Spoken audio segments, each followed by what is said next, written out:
Hi everyone, welcome to season 3 of Hopecast.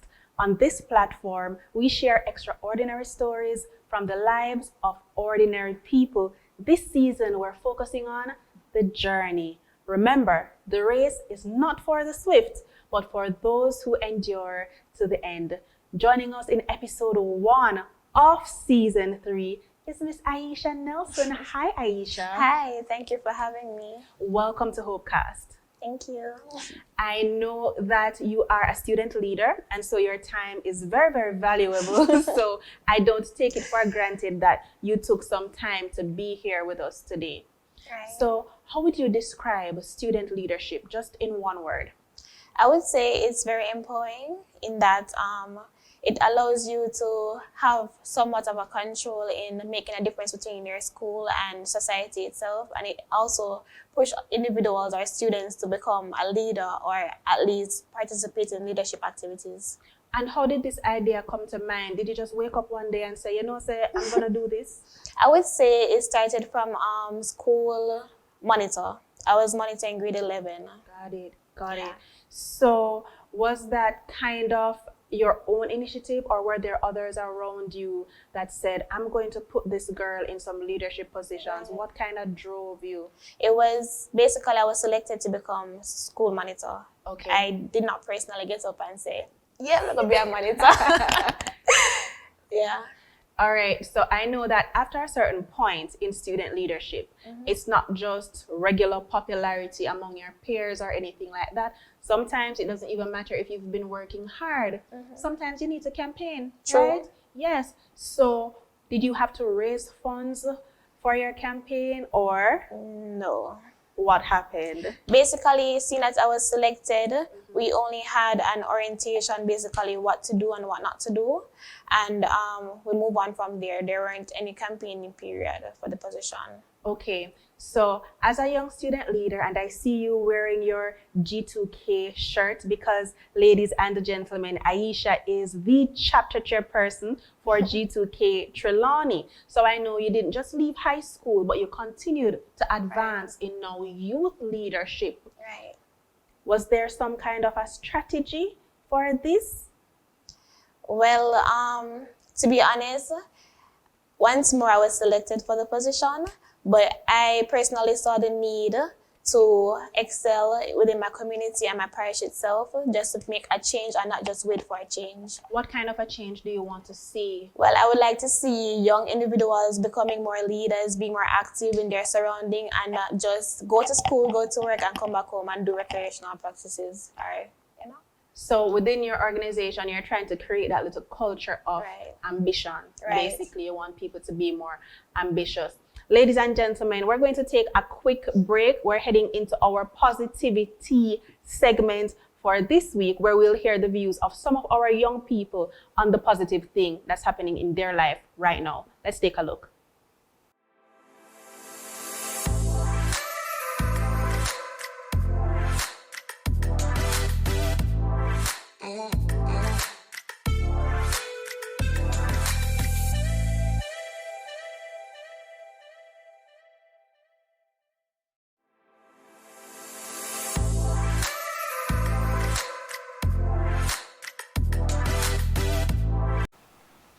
It's always so good to hear the views of our young people, to know what is positive on their social media feed. And I hope that we can all take some pointers from that little positivity segment and improve our own social media feed.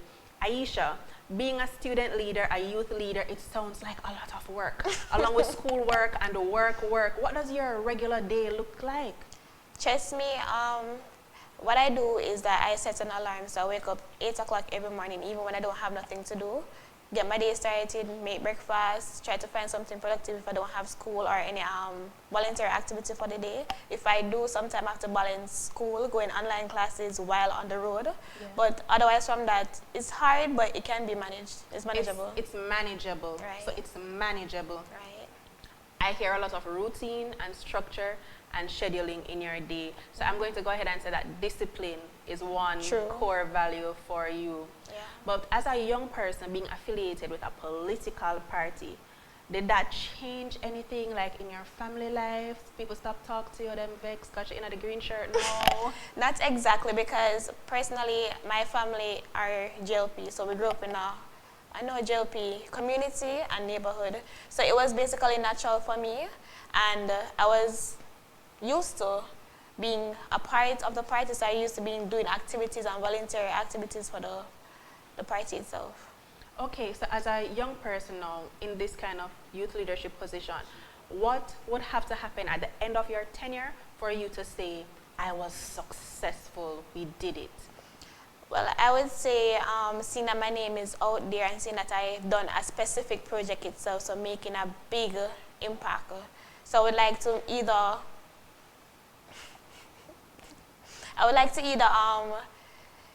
try and leave my name at a school because I love children. So basically maybe a basic school or a prep school.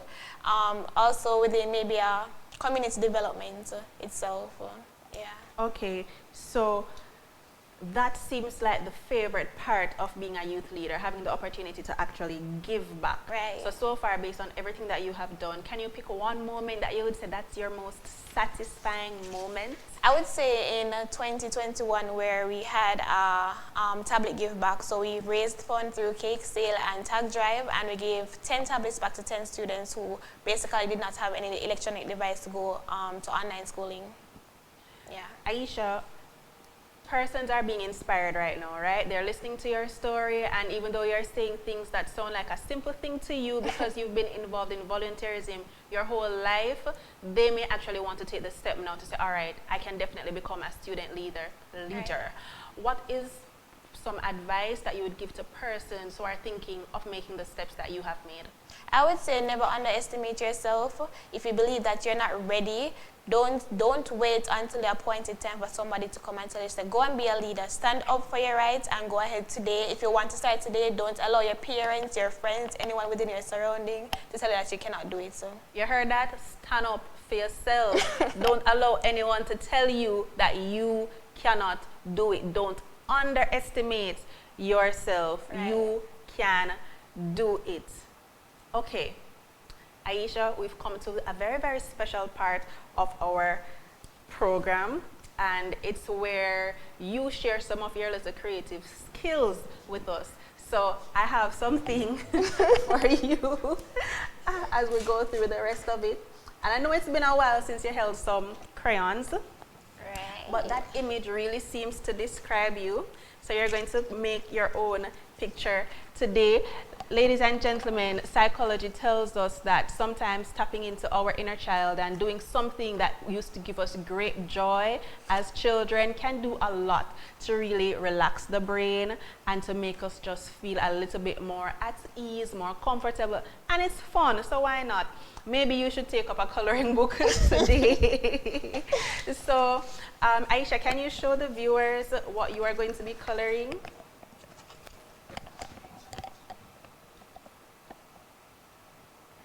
And it reads, my ordinary actions have a super impact. Right.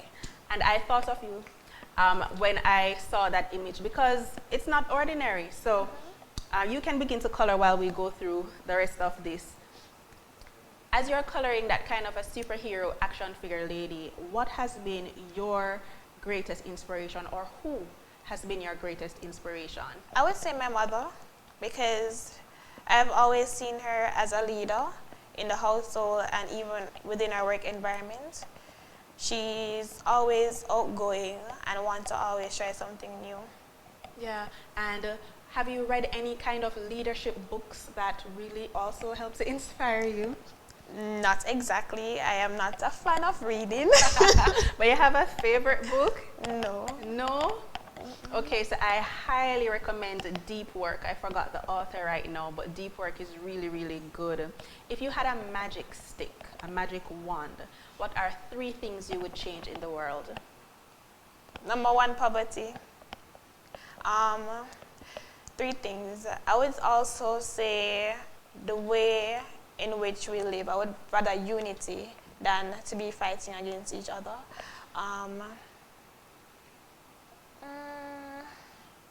We can work with two, or if you have a third. I'll go with two. Two. Yeah. Okay. What is any part of your life experience, your entire life that you've lived, that you would change, or maybe not fully change, but kind of alter if you had the chance? I would say to get involved earlier because, as I said, I started leadership when I'm leaving high school. So I would say starting maybe in grade 10 or grade 9.